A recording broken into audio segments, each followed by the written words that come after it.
नमस्कार। जैसा कि आप सब जानते हैं कि इज़राइल और फ़िलिस्तीन में जो युद्ध चल रहा है, कहें तो हमास में चल रहा है। हमास और इज़राइल के बीच में वो लगभग 9वें महीने में एंटर कर गया है। बेंजामिन नेतन्याहू की चुनौतियां पहले ही युद्ध के लिए बहुत हैं। उसके अलावा अब घरेलू स्तर पर भी उनके लिए चुनौतियां बढ़ती जा रही हैं। पिछले एक सप्ताह से उनके अपने देश में इस तरह का प्रदर्शन हो रहा है।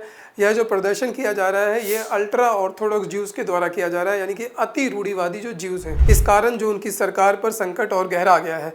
आज हम देखेंगे कि ऐसा क्या है, ये विरोध प्रदर्शन क्यों कर रहे हैं और संकट क्यों गहराता जा रहा है, और इसका बेंजामिन नेतन्याहू की सरकार पर और इज़राइल और हमास में जो युद्ध चल रहा है उस पर क्या असर पड़ने वाला है। तो सबसे पहले देखते हैं कि हुआ क्या। पिछले सप्ताह वहाँ की सुप्रीम कोर्ट ने एक फैसला दिया है। उसका कहना है कि जो अति रूढ़िवादी पुरुष हैं उनकी भी सेना में भर्ती शुरू की जाए। अभी तक वो एग्जेम्प्ट थे, इस वजह से वहाँ पर अब ये विरोध प्रदर्शन चल रहा है। तो ऐसा क्या है जो इज़राइल की मिलिट्री सर्विस में उनको छोड़ा गया था, उसको देखेंगे। तो सबसे पहले देखते हैं कि जो इज़राइल है वहाँ पर रूल क्या है मिलिट्री सर्विस के लिए। वहाँ पर प्रत्येक नागरिक को, जिसको लगभग कहा जाता है सेकुलर ज्यूज़, उनके लिए ये कंपलसरी है। उनको 18 साल के होने के बाद, चाहे वो महिला है चाहे पुरुष है, उसको कंपलसरी मिलिट्री सर्विस देनी पड़ती है। पुरुषों के लिए है ये 3 साल की यानी कि 36 महीनों की, और जो महिलाएं हैं उनके लिए 24 महीने की यानी कि 2 साल की। उसके बाद वो रिज़र्व यूनिट में चले जाते हैं। उनको हर साल 1 महीने के लिए फिर से बुलाया जाता है, उनको फिर से ट्रेनिंग दी जाती है, फील्ड में उतारा जाता है, उसके बाद उनको फिर रिजर्व में छोड़ दिया जाता है। ऐसा 40 साल तक, जब तक वो नहीं हो जाते, किया जाता है। तो सेकुलर ज्यूज़ के अलावा एक वहाँ पर ड्रूज़ नाम की एक और कम्युनिटी है, उसको भी किया जाता है। एक सर्केशियन, कॉकेशियन वो है जो कॉकस इलाका है रूस के पास, उसी की एक और सब ब्रांच है। उसके जो मेल हैं उनको भी किया जाता है कंपलसरी सर्विस। उसके अलावा वहाँ पर एग्जम्पशन भी है, मैरिड हो गई है वुमेन, और रिलीजियस हैं जैसे कि अल्ट्रा ऑर्थोडॉक्स हैं।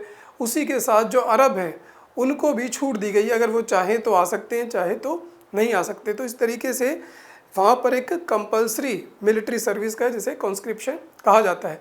तो ये जो सारा इशू बना है इसी के लिए बना है। बहुत सालों से जो सेकुलर ज्यूज़ हैं उनका कहना है कि हम ही सारा काम कर रहे हैं, हम काम करते हैं, हम वर्कफोर्स में जाते हैं, हम ही डॉक्टर बन रहे हैं, हम ही इंजीनियर बन रहे हैं, हम ही सरकार चला रहे हैं, हम ही युद्ध में जा रहे हैं, हम ही पैसा दे रहे हैं, हम ही टैक्स दे रहे हैं। और ये अल्ट्रा ऑर्थोडॉक्स जो है ये कुछ नहीं कर रहे, ये केवल बैठ के रिलीजियस काम कर रहे हैं, कोई वर्कफोर्स में नहीं जाते, और उसके बाद सरकार द्वारा इन्हें सब्सिडी दी जाती है ताकि ये वहाँ पर बैठकर पढ़ाई कर सके, रिलीजियस पढ़ाई। तो ये सारा इशू बहुत सालों से चल रहा था। अब युद्ध के बाद ये पीक पर आ गया है। ये जो सारी कहानी है 1948 से ही शुरू होती है, जब इज़राइल का जन्म होता है। तभी से वहाँ पर ये प्रोविज़न किया गया कि जो ये अति रूढ़िवादी है, एक बार जो हमारा धर्म खतरे में है, इस धर्म को बचाने के लिए कुछ लोग केवल धर्म को बचाने का काम करें। लेकिन वो सिचुएशन अब बदलते बदलते 70-80 सालों में काफ़ी चेंज हो गई है। अब वहाँ पर रिक्वायरमेंट हो रही है कि उनको भी किया जाए। तो जो वहाँ पर ऑपोजिशन है वो उस फैसले का स्वागत कर रहा है। उनका कहना है कि जो ये अल्ट्रा ऑर्थोडॉक्स पुरुष हैं इनको भी आना चाहिए। इनको वहाँ पर कहा जाता है हरेदी पुरुष, हरेदी करके उनको बुलाया जाता है, क्योंकि वो एक रिलीजियस काम करते हैं वहाँ पर। उसका मतलब है जो बड़ा रिलीजियस हो, जो केवल ईश्वर के सामने कांपता हो, इस तरीके से उसकी डेफिनेशन है। तो हरेदी पुरुष, तो उनका कहना है कि उनको आना चाहिए। वहाँ का जो चीफ ऑफ स्टाफ है इज़राइल डिफेंस फोर्स का, जो कि तीनों सेनाओं का चीफ है, उसने भी इस फैसले का स्वागत किया है। और वो बहुत समय से कह रहे हैं कि इनको भी आना चाहिए। कारण उसके बहुत सारे हैं, वो देखते हैं ऐसा क्यों है। तो ये सारा इशू है, और ये सारे व्यक्ति क्या कर रहे हैं वहाँ पर, अब सरकार के खिलाफ हैं। वहीं पर जो नेतन्याहू की गठबंधन सरकार है, उसके जो 2 मेन दल हैं, वो दल, एक तो शश पार्टी है वहाँ पे, शश करके, एक दूसरी है यूनाइटेड तोरा जुडाइज्म, यानी कि जो यहूदियों की पार्टी है। वो दोनों बिल्कुल फार राइट है, दक्षिणपंथी। उनका कहना है कि जैसे चल रहा है वैसे चलना दिया जाएगा। यथास्थितिवादी जैसे लोग होते हैं वो उस तरीके के हैं कि हम नहीं करेंगे। उसके पीछे तर्क क्या दिए जाते हैं उसको भी हम देखेंगे कि क्यों नहीं उनको करना चाहिए। तो देखिए पूरा विरोध प्रदर्शन कर रहे हैं ये लोग। अब इनमें और जो दूसरे इजरायली, उनमें क्या फ़र्क है? वो देश की रक्षा के लिए जा रहे हैं। इनका कहना है कि हम देश की रक्षा कहाँ करेंगे, हम रिलीजियस पढ़ाई पढ़ के करेंगे, हम युद्ध में लड़ने नहीं जाते, हम वहाँ पर यहाँ बैठे पढ़ के करामात करते हैं। तो इस तरीके की बातें कही जा रही हैं। ऑपोजिशन लीडर का कहना है कि सुप्रीम कोर्ट के जो जजेस हैं उनको कुछ भी जानकारी नहीं है धर्म के बारे में, वो बैठे बकवास कर रहे हैं। तो देखिए सुप्रीम कोर्ट कहीं की भी हो, एक जो धड़ा है उसको लगता है कि सुप्रीम कोर्ट हमेशा बेवकूफ़ है, अनपढ़ लोग बैठे हैं वहाँ पर, उनको कोई फ़ैसला लेना नहीं आता।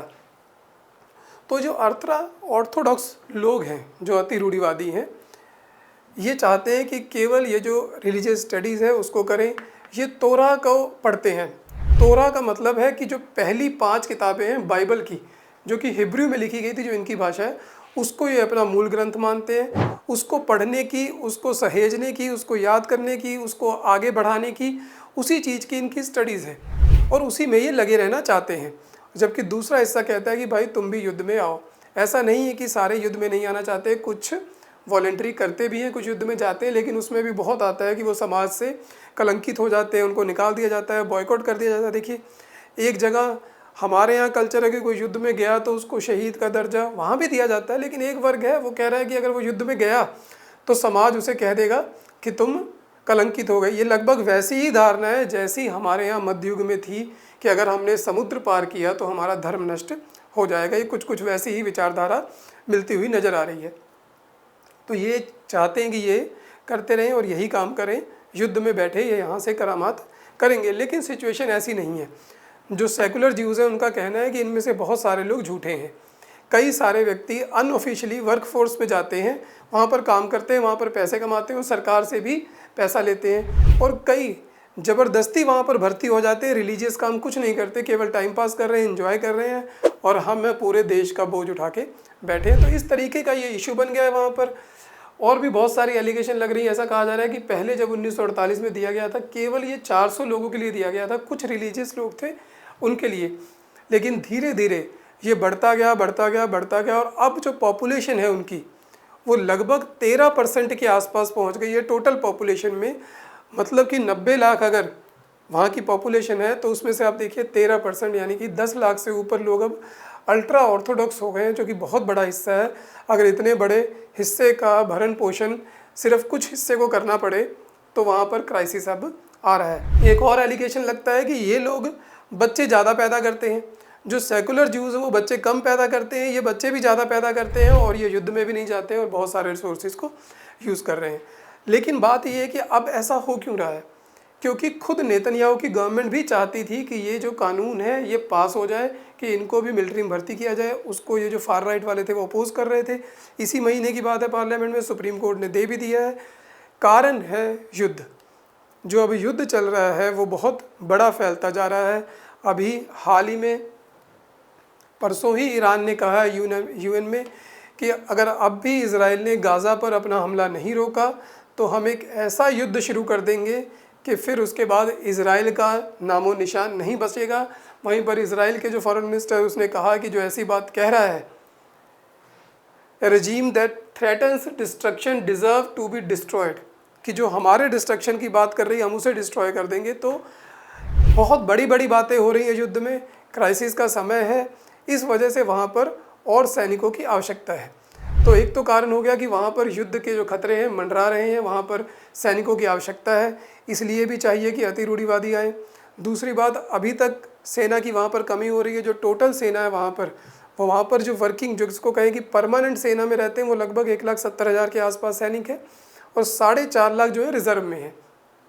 अभी हो क्या रहा है, उनको उन बच्चों से लड़ाई लड़वानी पड़ रही है जो कि बिल्कुल अभी हाल ही में भर्ती हुए हैं, यानी कि जो कंपलसरी मिलिट्री सर्विस देने आए हैं।